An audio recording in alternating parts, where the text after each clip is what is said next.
quick talkie fam. Welcome back to another episode where we dive into the real stuff, the thoughts, feelings, and challenges we all face. I'm your host, Myra, and today, we're tackling something I know hits home for so many of us, comparing ourselves to others. Ugh. It's like a trap we fall into without even realizing it, right?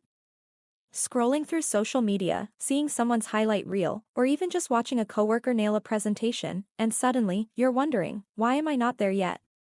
Been there, done that, bought the t-shirt, but here's the thing, comparison doesn't just steal your joy, it can keep you stuck. So today, we're going to talk about why we compare, how it messes with us, and, most importantly, 5 practical ways to break free from that cycle. Let's get into it, okay, let's start with the why. Why do we compare ourselves to others? I mean, it's not like we wake up thinking, hey, let's feel bad about ourselves today.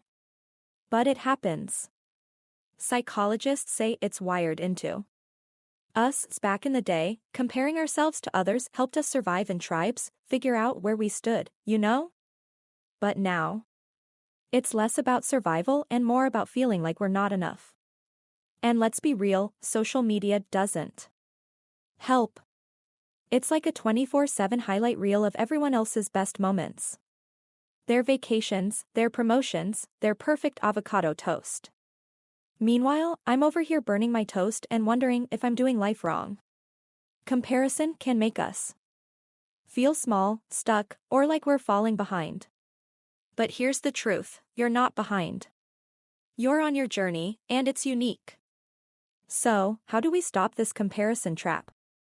I've got 5 practical tips to share, and trust me, these are things I've tried myself. They work, but they take a little heart and a lot of practice. Tip. Number 1, catch the thought and redirect it. Comparison starts in your head, right? You see someone's new car or their picture-perfect family, and your brain goes, why don't I have that? When that happens, pause. Literally, stop for a second. Acknowledge the thought, don't beat yourself up for it, because it's normal. Then, redirect your focus. Ask yourself, what's one thing I'm proud of right now? Maybe it's how you showed up for a friend, or that you finally finished that project. It doesn't have to be big, it just has to be yours.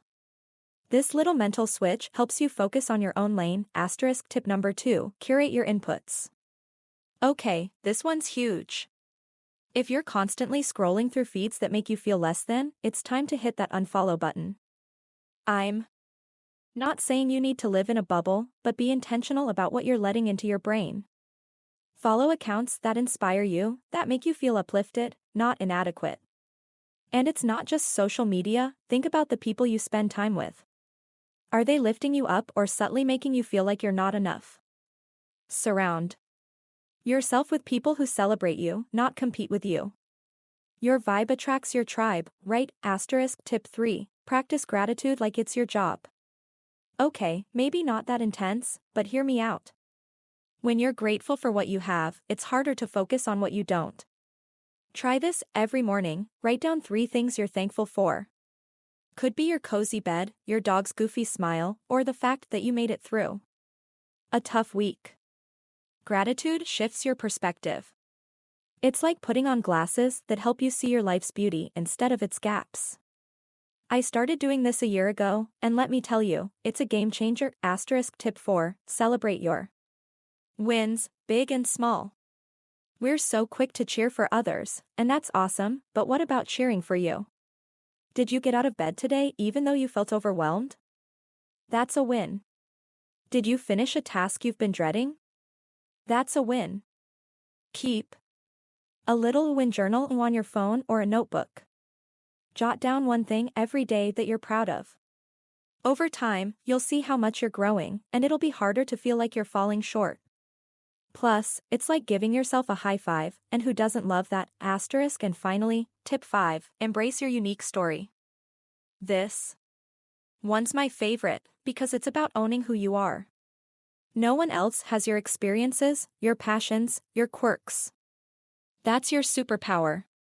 When I was younger, I used to wish I was more like my friend who was always so confident, so put together.